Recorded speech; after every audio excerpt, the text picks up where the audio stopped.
Quinn Ewers, pretty damn good career.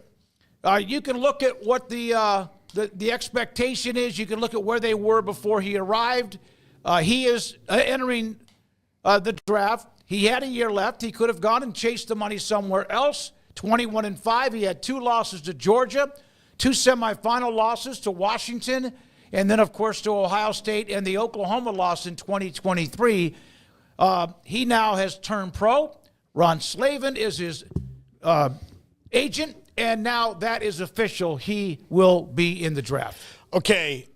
I wonder, look, he was always going to the draft. I don't think he's a day one pick, but I'm not Dane Brugler, and we'll ask John Cooper from our lads where he thinks he is. I don't know if he's even in the first part of day 2, given he's got – the good news for him is he doesn't have like Michael Penix type, I missed 2 seasons because I tore one ACL and the other type injuries. But he does have – an ankle, a shoulder, an elbow, ribs, like it's all these kind of things.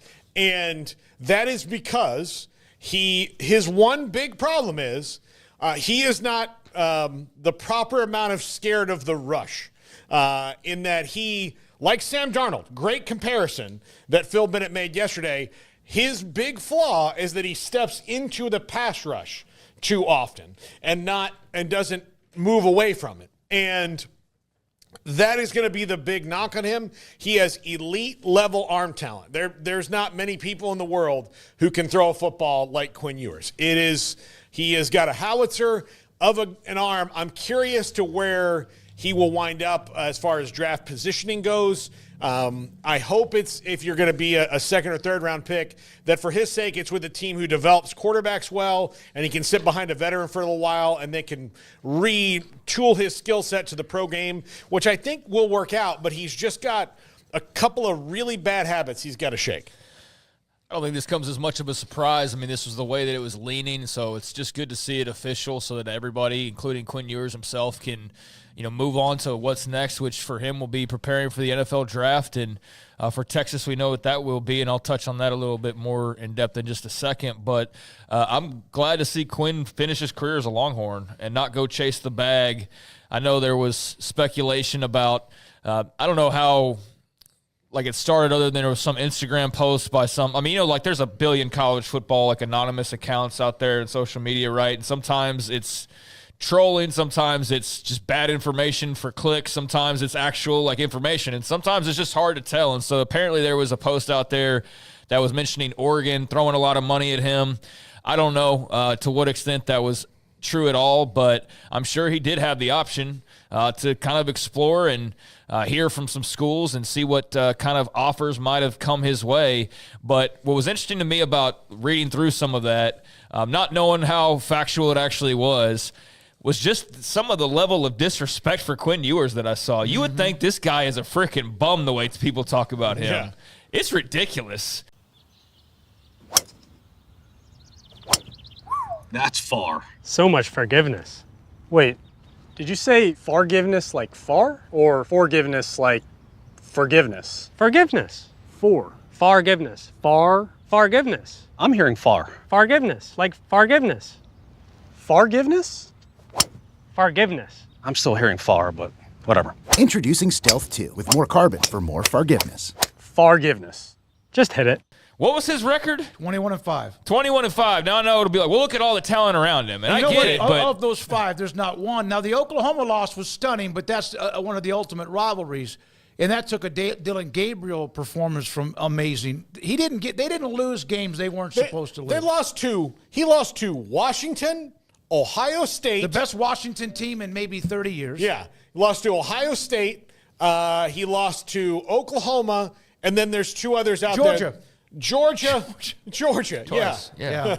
Yeah, I mean, that's a pretty nice little run at starting quarterback. And, yes, he had a lot of talent around him. And, yes, sometimes that talent had to help him out. But I also know he made some big-time throws that prevented a few more losses being on that win-loss record. Absolutely did. So yep.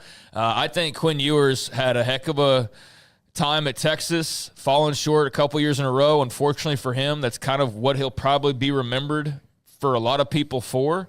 And I think that's a shame because he was a really good quarterback. Was he Heisman Trophy level? No. Did he live up to the hype? Probably not. That's not necessarily his fault because I don't know how much you guys remember, but the hype was pretty ridiculous for Quinn Ewers. No, it was. Especially when he made the transfer from Ohio State to Texas. Then it took on like a different higher level of hype for that young man. So he had big boots to fill. I think he filled them mostly. And I think, unfortunately, he just ran into some really good teams and ran into them in the semifinals a couple years in a row that prevented him from having an even more historic career where he would be remembered in a lot different way than he'll probably be remembered. I think he'll have his moments and he'll be honored and all of that as time goes on, and he'll be remembered fondly. But I do think what I brought up a couple days in a row, that comment I heard about, he'll be remembered depending on how Arch performs. Yep. I do think that is going to be the case. And I also think that because Arch is in town and the amount of publicity and, everyone seems to love him, that also accumulates even now before whatever Arch does in how people look at Quinn Ewers because there's so many that, why wasn't Arch there on the first and goal at the one, and et cetera. So I do think that he's been underappreciated. He did have a guy kind of sitting there as the biggest shadow possibly you could come up with, even in your imagination of like, how could we create the most hyped player of all time? Well, let's be a Manning, and he's a quarterback with all the intangibles and this and that, and throw him at a place like Texas. If you thought there was Quinn Ewers overhype, I don't know if it's going to be overhype or it's just going to be hype. But you talk about an off-season of hype, unlike probably we've ever seen before. He, in one poll, is already the favorite to win the Heisman Trophy. I'm saying, get ready. It started. Like, you want to know the biggest season of hype for a player maybe that we'll ever see. It's going to start right now because now there's no more questions about who's the quarterback at Texas. It is very clearly Arch Manning. It was clear before they played the semifinal game that Arch Manning was going to be their starting quarterback next year. You could just feel that. You could feel kind of the need, the want for Quinn Ewers to move on as good as he'd been at times. So, we'll see how Ewers does in the pros. I'm with Paul. I don't really know too much about where he kind of fits in the bigger picture. There's obviously a couple of top quarterbacks, and then there's a bunch of guys that you don't really know how to sort them out just yet. Like, he should go above Jalen Hurts, you would think, but like exactly where in the mix he falls, I will be interested to see that because the dude's got high-level arm talent, like you said. But, what else factors in that works for him or against him?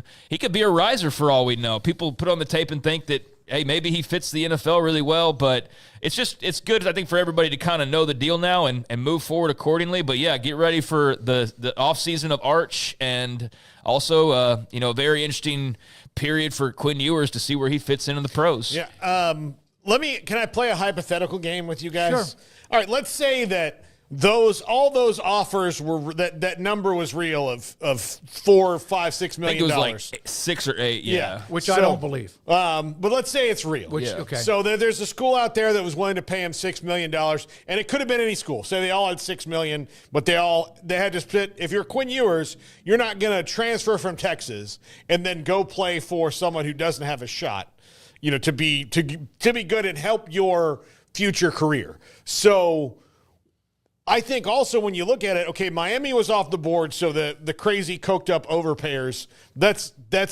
off the board because of Carson Beck. They did that already. No, Carson Beck's girlfriend. Well, yeah, but so Carson Beck's at Miami.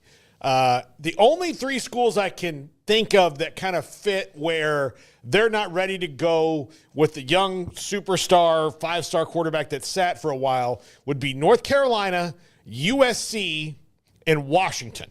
That would kind of fit, or Alabama. Those 4 schools to me would make sense for him to transfer to. And again, are any of those really guaranteed to make him better right now? Well, I don't know. Is he guaranteed to make them better? I mean, he's better than what they have. Yeah, absolutely. I mean, he would be, first of all, the rumors Oregon. That's who offered him the money. And they do need a quarterback. They do need to replace Bo Nix. So but they have Dante Moore. Yeah, but see, that's where the disrespect thing comes in. That's what I'm talking about. Is some of the comments I saw, they're like, they don't need Quinn Ewers. They got Dante Moore. It's like, Dante Moore, what the hell has he done? I mean, with all due respect, but compared to Quinn Ewers, are y'all serious that Dante Moore is just – you're really just going to matter-of-factly state that he's straight up better than Quinn Ewers? No, he's not. No, he's not based on anything we've seen so far. So that's where I thought the disrespect got a little crazy, and that could also just be 13-year-old Oregon trash talker, trying to stir the pot, because if that is the case, then, hey, troll away. I hope that's the case, because otherwise I think you just don't know what you're talking about. If you're sitting there saying just matter-of-factly, oh, Dante Moore is clearly better than Quinn Ewers, get the hell out of here. That's not the case at all. We'll see, what kind of a career he carves out. Maybe by the end of it he is. But, yeah, I see a lot of sideways talk about Ewers, and look, some of it's warranted. There were some moments where, hey, they had to overcome his mistakes, and he was not good at the beginning of games. He had to be benched at one point, nearly got benched twice.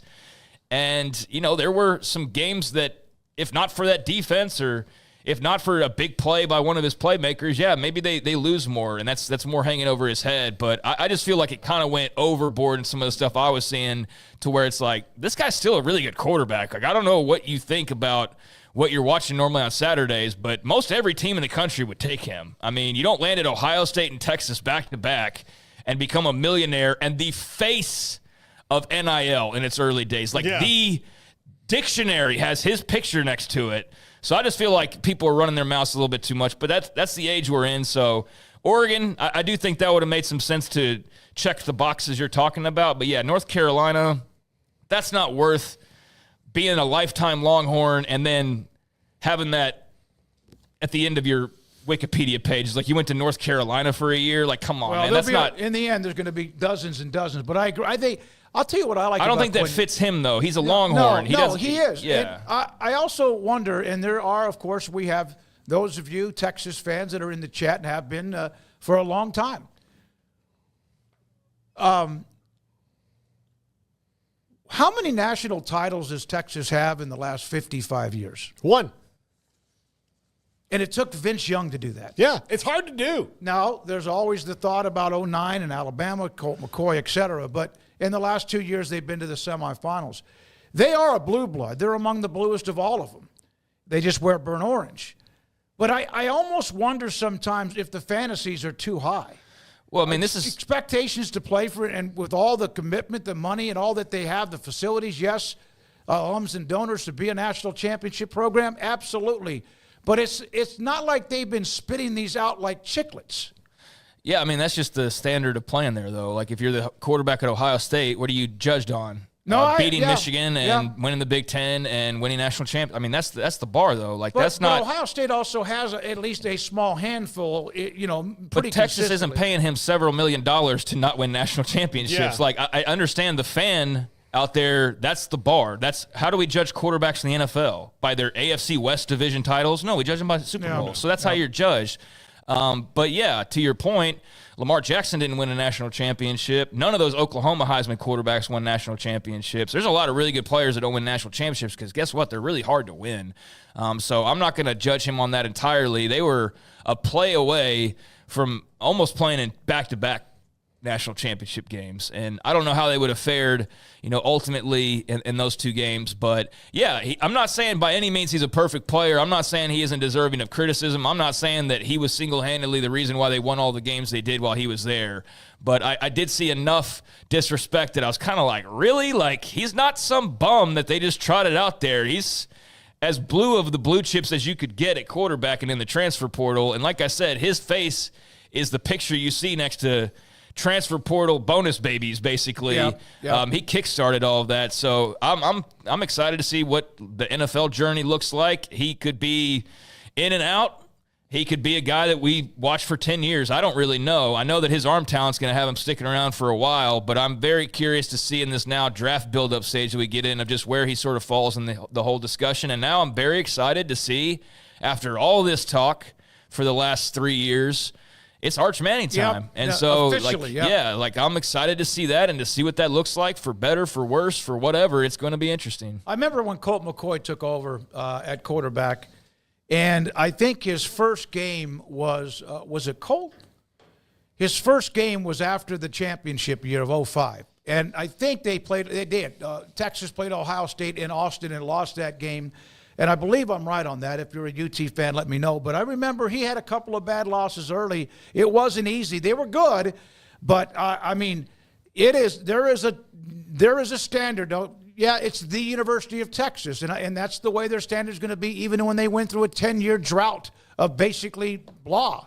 But It will be fun to see what Arch can do early, and if he could take it and go early, he'll still have a lot of weapons around him. They'll replace the ones that are leaving because they did this year for the ones that left the year before.